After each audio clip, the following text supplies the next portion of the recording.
Selamat malam dan selamat datang di Perang Bintang Dunia. Ini dipersembahkan oleh Extra Joss Blend, Telkomsel dan juga Popme. Dan senang sekali saya Adi ini dapat menemani Anda dalam duel yang sangat menarik. Dari grup A, aksi Brazil akan ditantang oleh Meksiko. Dan saya tidak hanya sendiri, ada rekan saya yang sangat cantik di sebelah saya. Terima kasih Adi. Ya. Mitra sepak bola dan saya Syifa Latif yang akan menemani Anda menyaksikan pertandingan Brazil menghadapi Meksiko pada hari ini. Dan tentu saja mitra sepak bola seluruh pertandingan World Cup Brazil 2014 dapat Anda saksikan secara langsung dan gratis dari gadget Anda. Tentunya melalui operator manapun dengan cara gampang banget nih. Langsung aja download aplikasi FIFA All pada Apple Store ataupun Android Play Store. Ataupun bisa langsung klik di fifaall.tv. Dan tentu saja mitra sepak bola, bagi Anda yang mau ikutan kuis, langsung aja kirimkan SMS komentar Anda nih untuk mendukung negara mana yang akan berlaga di World Cup 2014 di Brazil nanti. Caranya gampang banget, ketik SMS PD, kasih komentar Anda dan langsung kirim ke 9981.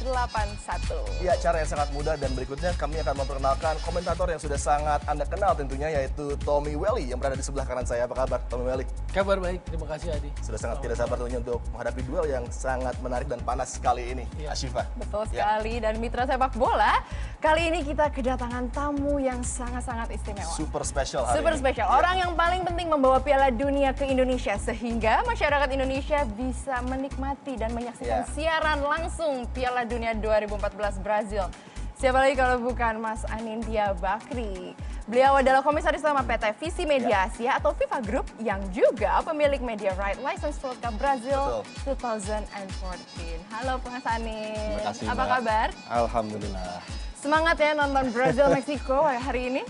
Menariknya harusnya. Menarik ya harusnya. Dengar-dengar dukung Brazil ya Mas ya? Ya nanti kita ngomong lah, tapi Brazil kayaknya peluangnya cukup baik. Karena tuan untuk rumah sih memenangkan ya Mas ya. Salah satunya. Pokoknya harus nonton pertandingannya full ya hari ini. Harus. Sayang kalau Grup A. nggak. Betul Rugi. sekali. Ya. Mas Adin, langsung aja ke pertanyaan pertama nih. Apa yang mendorong FIFA Group untuk memiliki media rights Piala Dunia Brazil di tahun 2014 ini? Ya begini Mbak, ini kan udah kayak tradisi ya di Indonesia bahwa penonton Indonesia ini haus sepak bola. Betul. Dan kali ini kebetulan grup kami FIFA dengan Antv TV One lah yang menyiarkan. Jadi mudah-mudahan kita bisa memuaskan dahaga dan juga siapa tahu bisa memberikan inspirasi.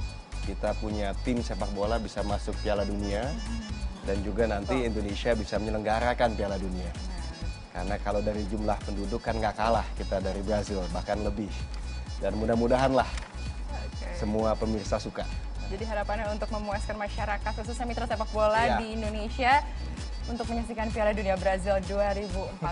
Pastinya puas ya dia nontonnya. Sangat-sangat puas karena luar biasa. Aksi dari para pemain di atas lapangan hijau juga sangat-sangat dramatis sekali. Dan berikutnya giliran saya nih Asyifa untuk bertanya. Mas Anin, kalau kita melihat strategi dari sepak bola, adakah kemiripan dengan strategi bisnis mungkin yang biasa Anda ambil dalam meeting tertentu untuk bisa menentukan suatu keputusan yang krusial? Tentunya di sepak bola juga ada hal yang sama. Adakah persamaan di sini, Mas Anin? Ya banyak ya kesamaannya ya. Tapi tolong jangan suruh saya ngelatih bola. Itu atau apa menjadi manajer ya.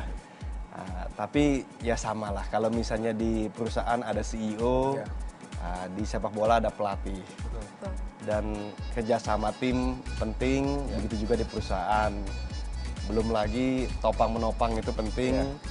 Dan semuanya baik lini depan, gelandang, belakang, semua tujuannya satu untuk memenangkan pertandingan. Jadi mirip sekali lah. Tadi Mas Anin bilang nggak mau jadi pelatih ya. Semua filosofi sepak bola digunakan dalam bisnis yang dipergunakan oleh Mas Anin di sini. Luar biasa sekali. Dan tadi ada kemiripannya juga dari segi bisnis dan dari sepak bola ya Mas Anin ya. Dari tadi kita nanyanya ke Mas Anin, kayaknya di sana di sisi kanan kita atau di sayap kanan saya nih ada Bung Toel yang juga sudah siap untuk saya tanya-tanya ya.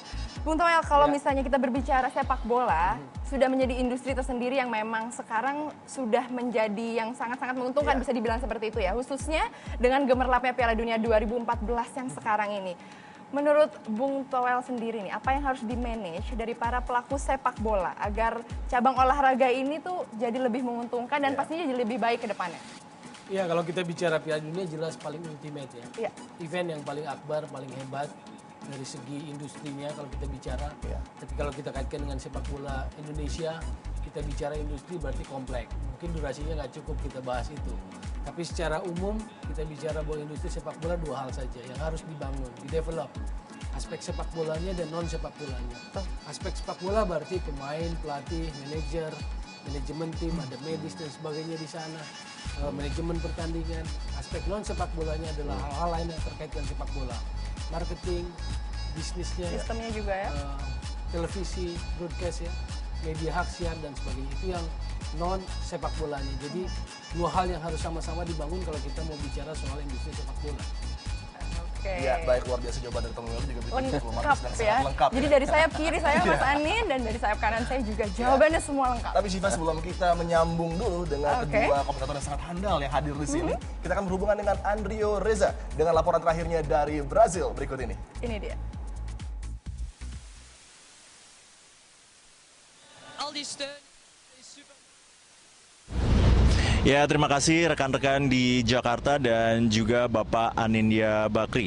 Saat ini saya sedang berada di pinggir Stadion Maracana di kota Rio de Janeiro, Brazil. Dan saat ini saya sedang bersama salah satu mantan pemain yang pernah merumput di Liga Indonesia bersama PSM Makassar dan juga Persija Jakarta, yaitu Luciano Gomes Leandro. Kita akan sedikit berbincang mengenai prediksi jelang laga antara Brazil melawan Meksiko yang akan berlangsung sesaat lagi. Luciano, oi, como está você? Baik-baik Rio, terima kasih. Oke, Lucy, bagaimana evaluasi kamu mengenai hasil pertandingan yang diraih Brazil di laga sebelumnya, di mana tim Samba meraih kemenangan ya atas Kroasia, namun tidak terlalu mudah ya? Ya, memang pertandingan pertama dari Brasil ya, pemain-pemain aku lihat mereka sedikit tegang. Jadi kita pendukung dari Brasil yang mau hanya mereka juara, itu seluruh. Jadi mereka seperti de tegang, seperti ada satu pessoal de belakang setiap pemain. Itu juga ada sedikit masalah yang keluarga dari escolar, yang meninggal 2 orang. Ya, 2 orang yang meninggal. Jadi waktu kita mau mulai pertandingan, beberapa pemain yang nangis. Ya, itu aku pikir yang pertandingan berikut mereka akan lebih lepas dari itu, e pertandingan berikut mereka akan lebih bagus, lebih baik lawan Meksiko nanti. Ya, Lucy, kira-kira peluang apa yang dimiliki oleh Brazil jelang melawan Meksiko nanti? Apakah Meksiko akan memberi kesulitan kepada tim Samba dan apakah Brazil justru memiliki kesempatan besar untuk menaklukkan Meksiko? Ya, memang setiap pertandingan lawan Meksiko tidak mudah, ya, itu tidak mudah memang. Tapi kita percaya Brasil akan hari ini akan lebih lepas seperti saya bilang tadi. Ya, permainan dari Neymar, dari Fred yang kemarin tidak terlalu istimewa. Kita akan lihat hari ini lawan Meksiko, ya, karena mereka kemarin menang 3-1. Jadi itu tegannya mereka terasa kemarin akan lebih baik untuk mereka nanti bisa lepas dan menang pertandingan lawan Meksiko. Oke, Lucy, obrigado. Sama-sama Rio. Oke, rekan-rekan di Jakarta, itu saja yang bisa kami laporkan untuk sementara. Dan kepada Bapak Anindya Bakri, obrigado. Salam hangat dari negeri Samba dan terima kasih telah menghadirkan Piala Dunia Brazil 2014 di Indonesia. Andrio Reza, Muhammad Farhan, dan Muhammad Rifkianto melaporkan. Terima kasih Andrio Reza yang sangat luar biasa laporannya langsung dari Brazil bersama dengan pemain hebat yang pernah berlaga juga bagi Persija dan PSM Makassar, yaitu Luciano Leandro. Betul sekali Mas Anin, seperti tadi kita udah lihat ya, itu ada teman-teman kita dari Antv yang beruntung yang bisa terbang ke Brazil dan sudah berada di Brazil kurang lebih seminggu sebelum penyelenggaraan Piala Dunia.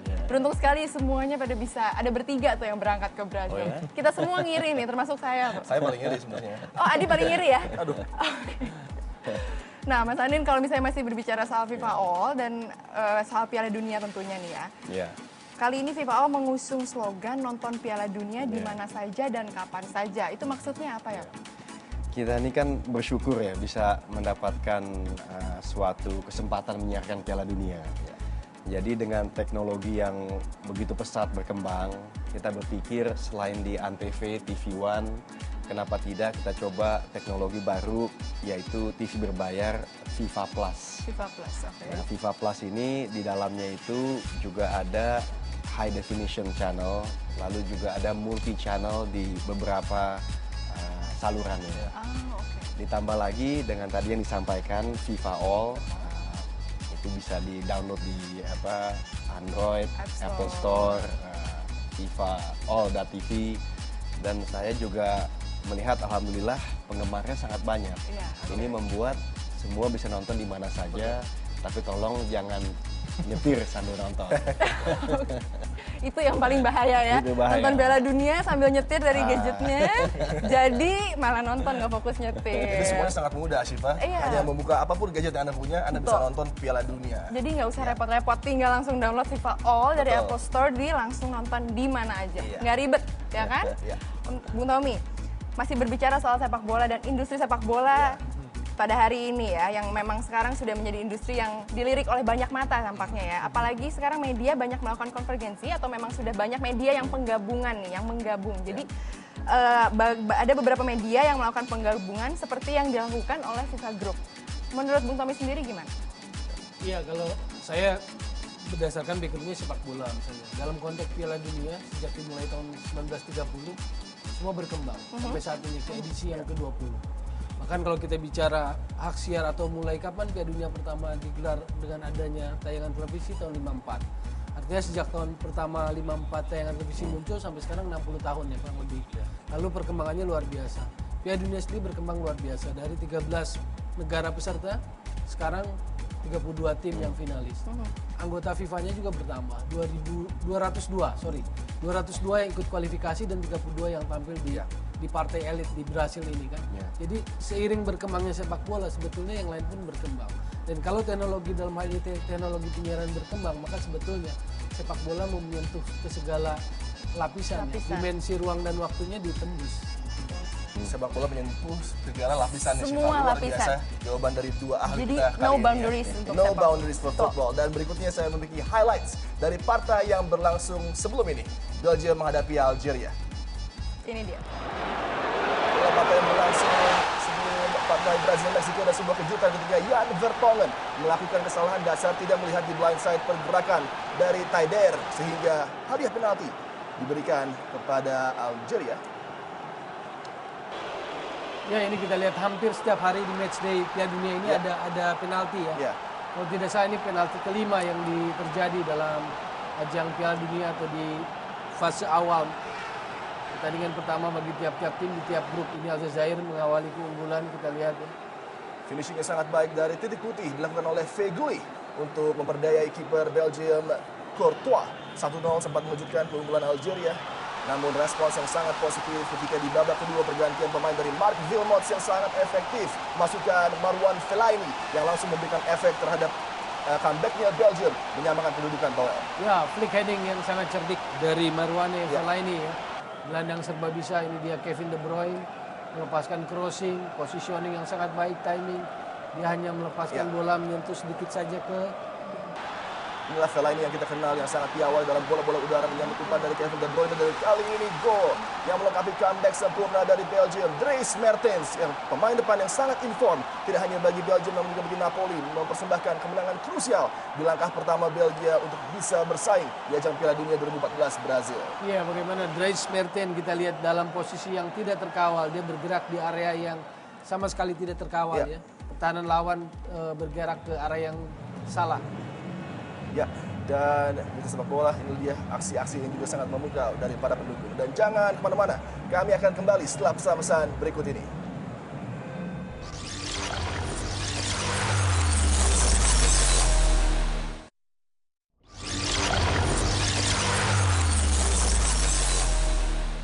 Mitra sepak bola inilah line up yang disiapkan oleh Felipao untuk menghadapi kekuatan dari L3 Meksiko.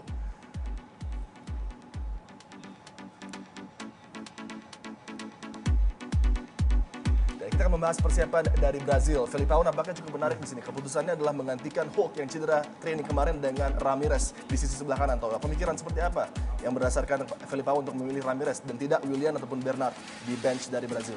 Iya, kalau kita lihat yang kemarin pertandingan pertama ketika Hulk diganti yang maksud Bernard, seorang sayap juga, seorang attacking midfield, gelandang serang yang bisa main di sayap, flare, kreatif. Tapi kali ini Ramirez dipasang. Artinya mungkin dia juga ingin atau mewaspadai kekuatan dari Meksiko, terutama serangan baliknya. Jadi dia akan punya 3 gelandang yang kuat dalam bekerja jangkar, box to box. Ada Ramirez, Paulinho dan juga Luis Gustavo. Betul. Ya, baik Syifa mungkin mulai pertanyaan. Oke, terima kasih Bung Toel. Analisa yang sangat tajam ya, tapi baru sedikit ya, itu nanti kita akan bahas lebih lanjut lagi. Mas Anin, kalau masih berbicara soal Piala Dunia nih, tadi kan Mas Anin sendiri udah bilang Brazil tuan rumah, jadi chance lebih besar. Kira-kira bisa sampai juara nggak Brazil? Harusnya nyambung Toel lah kalau ini ya. Ini mulai sedikit menantang pertanyaannya. Oke. Tapi kalau saya lihat di atas kertas memang Brazil mempunyai banyak kelebihan ya. Mulai dari pelatihnya, Solari juga membawa Brazil juara 2012. Lalu lini Brazil juga nggak main-main lah. Dengan adanya Hulk, Fred, Neymar, Oscar, sampai Thiago Silva. Saya rasa ini benar-benar kuat ya. Tapi juga ada trauma mereka, trauma tragedi Maracana tahun 50, di mana kalah dengan Uruguay 2-1 di kandang sendiri dan di final. Jadi tentunya seluruh populasi Brazil ingin memutarbalikkan trauma ini menjadi suatu yang memori lebih baik lah ke depannya. Tapi saya yakinlah kali ini saya rasa momennya Brazil. Oke, jadi memang dukung timnas Brazil ya di Piala Dunia 2014 ini. Betul. Ya, baik Mas Anin, kalau tadi Anda sudah mengatakan bahwa saya harus bertanya kepada Toel, dan sekarang giliran Tommy Welly menjawab pertanyaan saya. Brazil menghadapi Meksiko, dan Meksiko di partai pertama menghadapi Kamerun tidak mendapatkan begitu banyak ancaman baik dari Eyong Eno maupun dari lini tengah Kamerun. Lebih banyak permainan sayap yang digunakan oleh Kamerun, dan malam ini tantangannya berbeda bagi Marquez dan juga Moreno. Jelas Brazil akan menggunakan central midfield untuk bisa menghancurkan pertahanan dari L3. Ancaman yang sangat jelas bagi Meksiko. Iya, saya pikir kalau kita lihat Brazil, Meksiko, reputasi jelas milik Brazil. Individual pemain juga lebih komplit Brazil. Main di Brazil pasti lebih menakutkan. Tetapi Meksiko seringkali menjadi tim yang mempersulit atau bikin sulit. Olimpiade Meksiko sempat menang juga. Jadi secara tim Meksiko ini tim yang tricky. Tidak mudah menurut saya bagi Brazil. Menang di partai awal memang start yang baik lawan Kroasia. Tapi partai kedua ini sangat menentukan untuk lolos ke babak berikutnya. Dan lawannya Meksiko juga dalam posisi psikologis yang pede. Menang 1-0 dari Kamerun. Jadi ini pertandingan yang tricky bagi Brazil. Meksiko tuh nggak gampang. Mungkin dia akan jadi underdog yang bikin repot malam atau pagi ini. Dan ini malam yang juga sangat penting bagi Paulinho dan Luis Gustavo yang nampak tidak terlalu positif penampilannya di partai perdana bagi Brazil, Syifa. Ya, Bung Toel masih berbicara soal Brazil menghadapi Meksiko pada pertandingan hari ini. Dari catatan kemarin, menurut pandangan mata, lini belakang Brazil itu masih kurang pertahanannya. Dan kabar terakhir sampai hari ini Hulk cedera hamstring. Menurut Bung Toel sendiri gimana? Memang di pertandingan pertama tidak semua pemain main dalam performa yang langsung hebat. Luciano Leandro yang orang Brasil sendiri tadi bilang bahwa ada sebuah ketegangan. Ya, rasanya saya melihat itu. Indikatornya misalnya selebrasi gol pun tidak sebiasanya, seekspresif biasanya. Biasanya Neymar pasti dance, habis itu kan tarian. Kemarin sama sekali tidak, dia bikin 2 gol. Lalu kalaupun yang dibilang kemarin Brasil sangat kuat main, 2 pemain yang menjadi kunci Neymar dan Oscar. Selebihnya sebetulnya mereka main di standar atau di bawah standar yang diharapkan. Hanya karena Neymar, Oscar main lebih dari ekspektasi, tim ini lebih baik dari Kroasia di pertandingan pertama. Jadi secara keseluruhan Brasil belum tampil optimal atau di persentase yang maksimum. Oke, jadi secara keseluruhan Brasil memang belum tampil optimal ya dari pertandingan kemarin. Kita lihat pada hari ini ya. Saya akan bertanya pada sayap kiri saya, Mas Anin. Kalau masih berbicara soal Piala Dunia, kan dari jadwal pertandingan pagi atau enggak malam sekali atau enggak kadang-kadang dari subuh sekali sampai ke pagi gitu. Saat orang-orang mau berangkat siap-siap, kita masih nonton bola. Itu ada perubahan lifestyle nggak? Pasti kan nonton bareng sama teman-teman atau di rumah. Pastinya nonton bareng, jadinya jam tidurnya terganggu. Gitu gimana? Paling tidak kalau sholat subuh nggak pernah telat. Oke, itu nggak boleh telat itu. Dan juga memang banyak bergadang dan harusnya akan menarik juga nih ketika bulan Ramadan datang, ya kan. Jadi artinya ya nggak perlu dibangunin sahur, bahkan ya bisa makan bareng-bareng sambil nonton bola. Memang di pagi harinya produktivitas di kantor turun, tapi nggak apa-apa lah. Ya sekali dalam 4 tahun. Betul. Dan yang penting mereka semua inilah apa senang dan mudah-mudahan nanti sehabis World Cup dikejar lah Kejar lagi. Jadi nggak apa-apa agak-agak telat dikit bangunnya, kantornya agak-agak telat dikit ya. Yang penting nonton Antv dan TV One karena World Cup 2014 juga di FIFA Adi. Iya, betul. Jangan lupa. Penting itu. Ya, Mitra Sepak Bola kami akan kembali sesaat lagi setelah jeda iklan berikut ini. Jadi jangan kemana-mana, Perang Bintang Dunia akan segera kembali.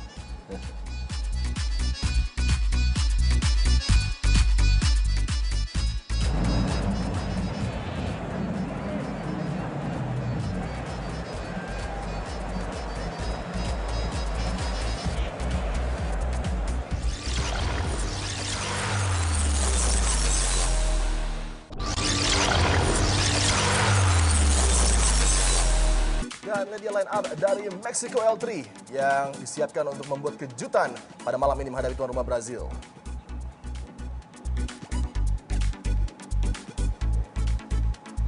Dan mitra sepak bola kita akan kembali melanjutkan perbincangan dengan Tommy Welly. Kalau kita melihat line up dari Meksiko, kekuatan memang berada di sisi sebelah kiri permainan. Layun dan Guardado menjadi dua kunci untuk bisa menjadi instigator penyerangan utama dari Meksiko. Dan ini menjadi masuk akal apabila Ramirez disiapkan di sana untuk memblokir, menjadi bantuan pertama bagi dua center back Brazil yang notabene kerap kali meninggalkan daerah pertahanan mereka. Tommy Welly. Setuju Adi, jadi itu memang menarik Meksiko. Meksiko ini satu-satunya tim di Piala Dunia ini yang saya lihat main di belakang 5. 5-3-2 atau 5-4-1. Fleksibilitasnya juga menarik. Tapi orientasi tim ini menyerang. Jadi main di attacking, menyerang, tapi mereka main 5 di belakang. Ini menarik. Jadi kalau seperti ini artinya apa? Faktor pelatihnya. Jadi catatan mereka adalah faktor pelatih. Nanti adu strategi yang akan terjadi di lapangan. Itu yang saya bilang bahwa Meksiko ini kadang bikin sulit. Dan belum lagi Vasquez dan Herrera yang sangat baik dalam permainan di defensive midfielder bagi Meksiko. Shiva mungkin berikutnya. Thank you, Bung Towel. Mas Anin, tadi kan kita sudah lihat dari line up-nya Meksiko. Dari tadi kan kita sudah bicara banyak soal Brazil dan kekuatannya Brazil nih. Kalau dari Meksiko sendiri, menurut Mas Anin gimana?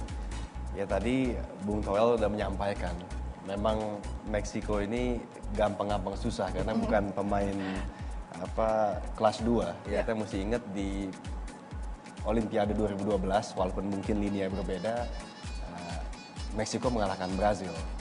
Dan pemain-pemain seperti Marquez, Peralta, Dos Santos, itu juga akan menjadi suatu modal besar lah. Jadi saya rasa tidak akan gampang walaupun Brazil di Brazil untuk mengalahkan Meksiko begitu saja. Harus sedikit kerja keras deh. Oke, sedikit kerja keras untuk pertandingan hari ini antara Brazil dan Meksiko ya? Betul. Dan kali ini Tommy Welly nampaknya memiliki pertanyaan khusus nih. Mohon izin Adi dan Shiva bertanya. Sekarang gantian ya? Iya, Mas Anin ikut nimbrung bertanya nih. Dalam sepak bola momentum itu penting. Karena peluang itu hanya sepersekian detik kan. Itu momentum. Nah, kalau dalam bisnis Mas Anin yang lebih tahu. Misalnya Piala Dunia kali ini, momentumnya kan hadir berbarengan dengan Pilpres misalnya. Lalu kemudian nanti ada Ramadan. Jadi kalau buat media yang menyiarkan Piala Dunia kali ini, momentum berbarengan itu apa artinya tuh, Mas Anin? Ya rezeki lah ya. Ya kita juga nggak komplain, seneng sekali malah. Tapi yang paling penting masyarakat puas karena dengan pesta demokrasi kan pasti rame lah dan kadang-kadang cukup panas. Jadi dengan Piala Dunia bisa mendinginkan. Lalu dengan bulan Ramadan puasa. Ya kalau misalnya pagi-pagi menahan lapar dan minum, ya malam-malam kita hadiahkan sepak bola. Jadi saya rasa kalau penonton senang, pasti kita juga senang. Oke, Mas Anin tadi kan di awal sempat disinggung sedikit kalau Indonesia dan timnas sepak bola Indonesia juga berharap untuk bisa join atau bergabung dengan Piala Dunia nih. Menurut Mas Anin sendiri kalau dari sudut ekonomi dan sarana dan prasarana tentunya, apakah Indonesia sendiri ini sebenarnya mampu atau sanggup nggak nih menyelenggarakan World Cup? Saya rasa bukan mampu atau enggak ya, harus mampu ya. Karena kalau kita bicara sedikit angka itu kan untuk menyelenggarakan ini kira-kira 11 miliar dolar, nggak kecil. Tapi program pengembangan infrastruktur kita yang namanya MP3EI sedikit serius itu juga setiap tahunnya segitulah. Nah sekarang tinggal kita mau nggak untuk memastikan bahwa pemain-pemain kita bisa dididik mungkin tidak 4 tahun tapi 8 tahun bisa menjadi pemain yang berkualitas Piala Dunia. Dan Indonesia juga kan udah negara terbesar nomor 16 di dunia. Dan kalau penduduk nomor 4 terbesar, lebih besar dari Brazil. Jadi saya rasa ya harusnya tidak lama lagi lah, insya Allah. Mampu ya berarti ya. Mampu. Luar biasa ya, dari sayap kiri saya Mas Anin ini lengkap sekali penjelasannya, mulai dari sepak bola, ekonomi, semuanya. Tidak lama lagi kita harapkan juga Indonesia mampu menyelenggarakan Piala Dunia di Indonesia tentunya. Dan jangan kemana-mana, sesaat lagi menjelang kick off babak pertama, namun tentunya setelah pesan-pesan berikut ini.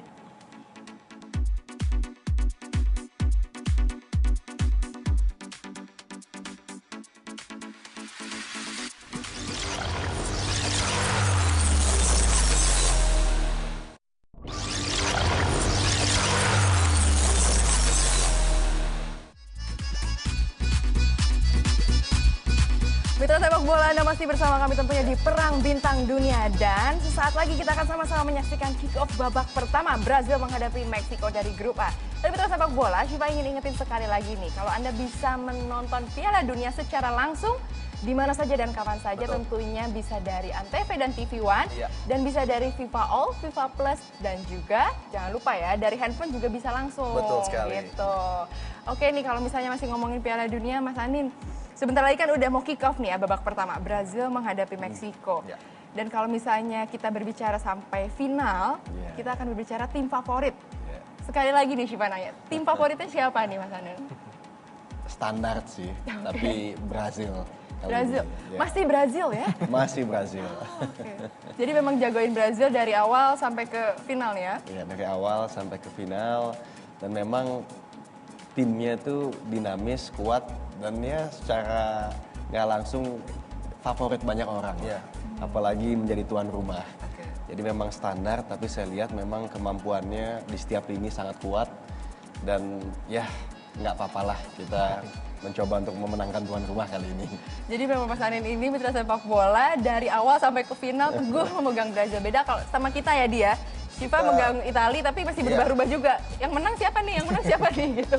Kalau Bung Towel sendiri, tim favoritnya siapa? Apakah berubah-ubah atau sama? Kalau favorit berarti selera ya. Selera bisa macam-macam. Jadi selera saya karena cara main. Saya tahu nih. Karena filosofi sepak bolanya. Kalau tahu siapa? Kayaknya Spanyol nih ya.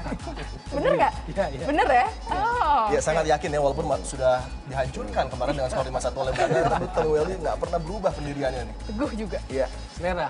Selera, betul sekali. Selera, balik lagi. Dan mungkin akan bangkit pada partai kedua tentunya. Dan Mas Anin, saya punya pertanyaan apabila banyak pengamat mengatakan bahwa Argentina lah lawan terberat dari Brazil untuk bisa meraih gelar juara Piala Dunia. Dan nampaknya partai final akan terjadi antara Brazil melawan Argentina. Anda mesti yakin apabila Argentina bertemu dengan Brazil, Brazil akan mampu menang? Ya Argentina kan siapa sih?